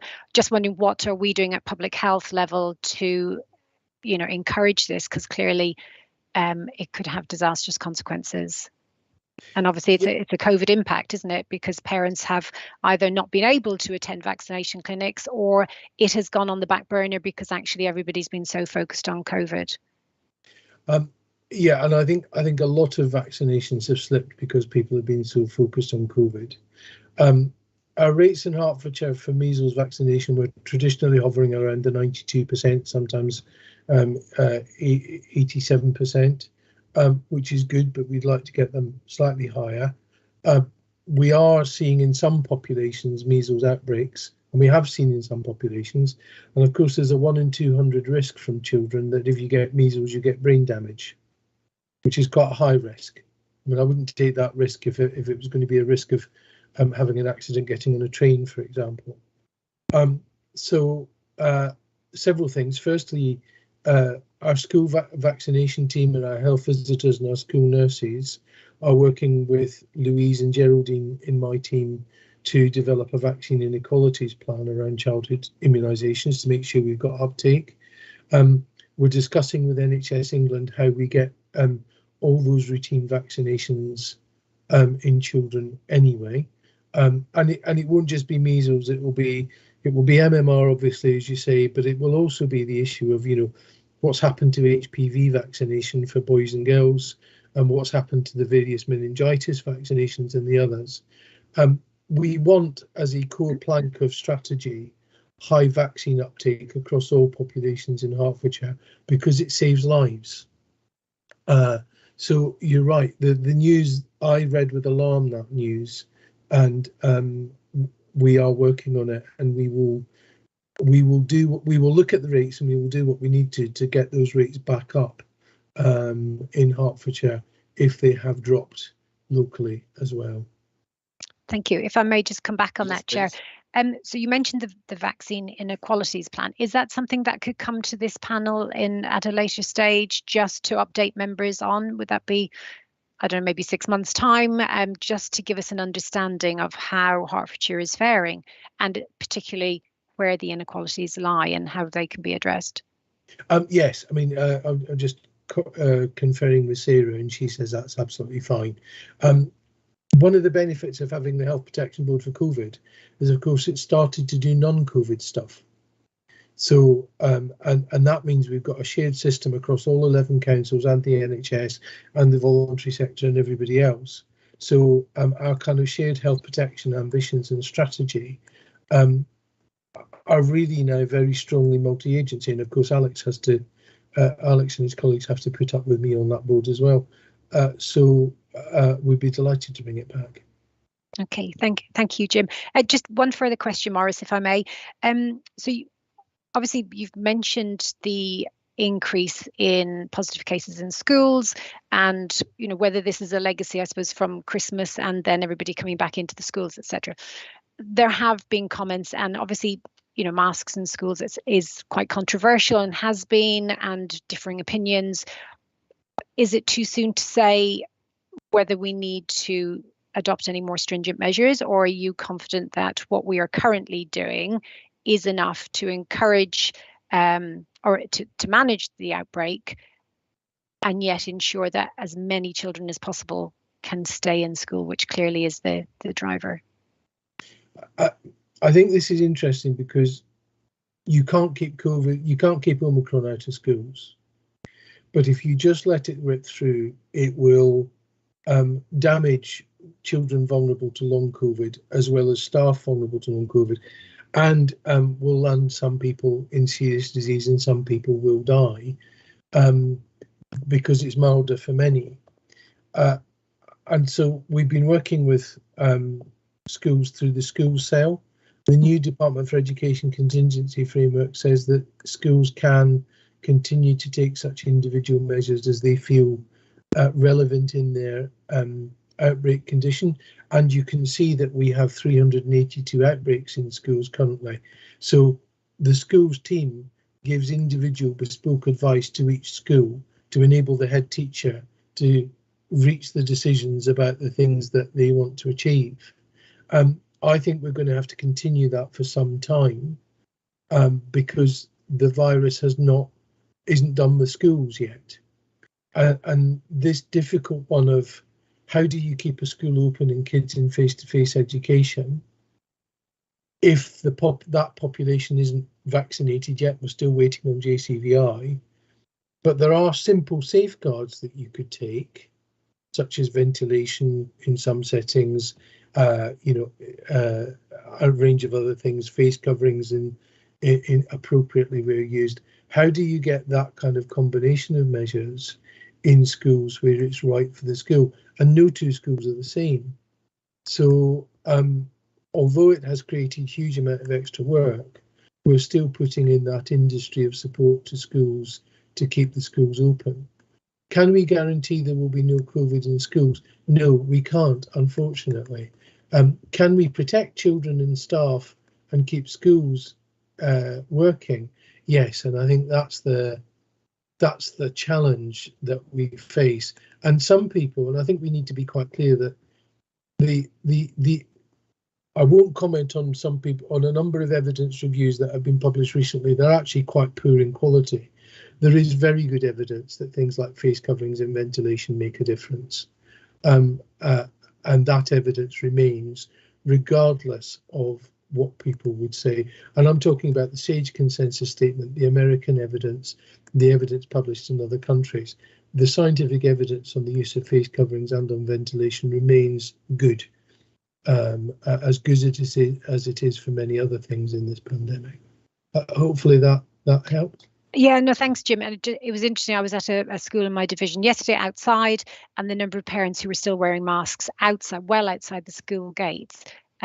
So clearly people are prepared to still wear masks, I suppose, if that's, they view that as an important measure to take. Yes, the overwhelming majority of parents want schools safe for their children to be educated. And that's what I hear and see. It is a small minority of people who want no measures, and we have to be quite clear of that. Yeah. Okay. Right. Thanks, Jim. Thanks, Maurice. That's okay. Let's see if we can just move on now. Thank you for that, Fiona. Judy was next. Thank you. I had a small question and then the debate started. So I've got a number of tiny points. One is, despite having been born and brought up in Paddington, I wanted to ask you, Maurice, what this tube thing is that you were talking about, because I don't recall such a thing. I used to go out. It's a metal container, right? Which has sort of you can walk into it, and then I don't know if it's done by magnets or by wind power, and it pushes you down a tunnel, and then it stops, hopefully, and you can get in and out. I don't go on it very often. It's a bit like a bus, but underground. Don't believe it. I don't go out much anyway. But I then, on behalf of myself and Sunny, wanted to refer Fiona to the report of the BAME inequalities scrutiny that we did, which also has things to say about the take-up of vaccine amongst BAME groups. So that was another thing. But my actual question, and also there's the fact that old people are now offered shingles jabs, but you can never get quite the right moment for your shingles jab between when you last had a COVID jab and whether it's too soon, and so those will be slipping as well, I know, because I'm one of them. But my question was, and I may not have been listening properly because I don't concentrate very well and I wander, so if Jim already answered this, I apologise and just tell me to go away. But when you were showing the slide about the staggering difference between being second jabbed and boosted, I mean, that just knocked me sideways, really. Obviously, I've been boosted, so I'm not that worried. But given that disparity, did you say, or should I be asking, when we expect the boosting to run out? I didn't mention about when we expect the boosting to run out, but the current position from NHS England is that the booster programme will continue for everybody who's eligible, and of course it's now open to 16 to 17-year-olds to be boosted. No, I mean, when will it stop being effective? Oh, I'm sorry.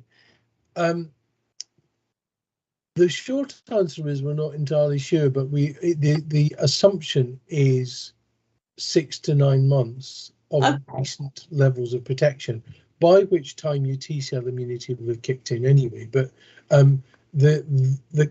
we haven't reached the point yet where the boosters have completely stopped working. So they're not going to fizzle like the 1 and 2 seem to be fizzling? No, and I think there's several biological reasons for that. One is because the stronger the more repeated doses you get, the better immunity you build, the better immune memory you build. And there's something about an mRNA booster, despite the fact that some people don't like it, but an mRNA booster like Pfizer or Moderna actually has an additional impact on top of AstraZeneca, which is what I was given, because it stimulates the immune system in a slightly different way, and I'll spare you the boring detail because we're here all day, gives an additional boost and gives a longer boost to your immune memory. There is a really good video from the British Society of Immunology, which, if I can remember where to put the link, I'll send to members. Thanks. Okay, so if I'm a Pfizer girl, I might one day get to go on a tube. Okay, I'll take you on a tube. I'll take you out, Judy, for the day. Care of the community. I'll help you out. I live at home. Take me back again. Yeah, thank you. I didn't say I'd take you back yet. Right. Okay. Sunny, you were next. Thanks, and once again, thanks, Jim, to all your team. I just want, I know I don't want to get into too much. I know Judy gets a bit annoyed when we go down the rabbit hole of medicine and COVID. The graph that you put up at the end, the one showing from the ICNOC, showing the unvaccinated, vaccinated. I was a bit confused. I understand the one that shows the ones that in December went into ITU, but the first bar chart, what was that showing? Because was that showing in a normal non-COVID environment? That is what we normally see. Yeah, essentially that was showing a matched normal median age admissions pattern,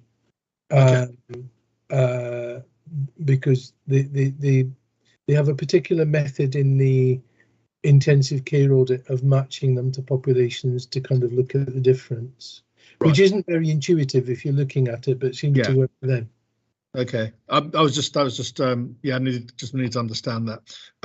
With regards to schools, I did write to you. I think my daughter's schools ended up having quite an outbreak. Don't worry if you didn't reply back. It was just a couple of random questions. But have we got any indication of when the rollout to say 5 to 11-year-olds is coming or not coming? So the 5 to 11 clinically vulnerable children has started. The UK Joint Committee on Vaccination wrote to a whole load of people 3 weeks ago asking for their views on whether generic universal rollout of vaccination to 5 to 11s should be made. My understanding is that their advice is imminent, and I haven't seen anything, and I don't think I've missed it.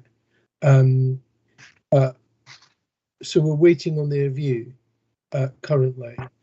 I think there is it's fairly divided opinion for and against, but I think the public health consensus from national bodies is suggesting that we should offer it for those 5 to 11-year-olds. Okay. Let's have that argument, a discussion on other occasions, Sonny, I think. Of course. Last question I wanted to ask was flu. Have we had indications that flu again has been on the lesser side than previous years? Because I haven't heard anything about it. I think uptake was pretty good, but just wondering whether the flu aspect again this year, as it was last year, somehow has been mitigated a bit because of our sort of general patterns of behaviour.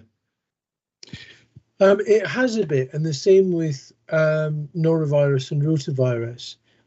There is a surveillance report that came in yesterday from the east of England.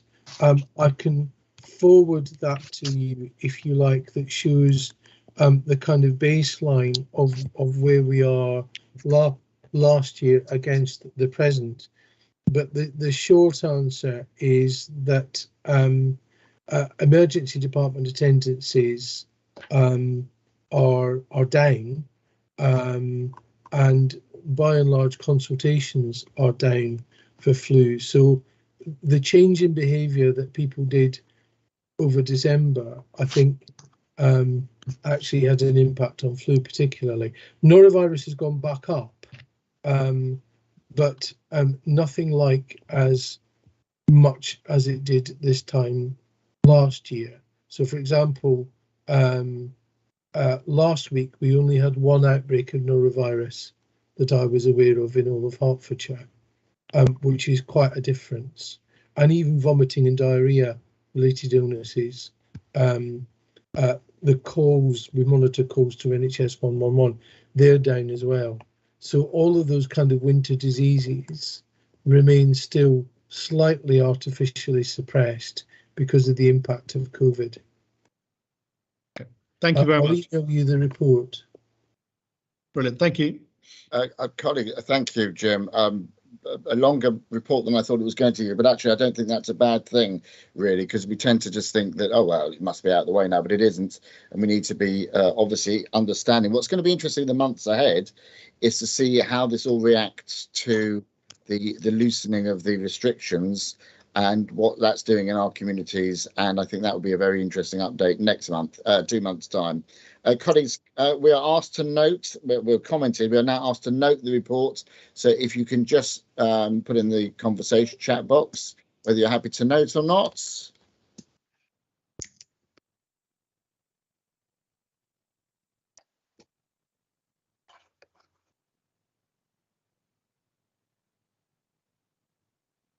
Just waiting for the official referee to give me the figures.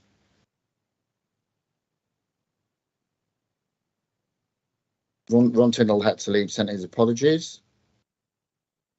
Thank you, Carly. Item 7 has been noted. So item 8, any other part 1 business, that means that we can put out in the public. Such we haven't got any.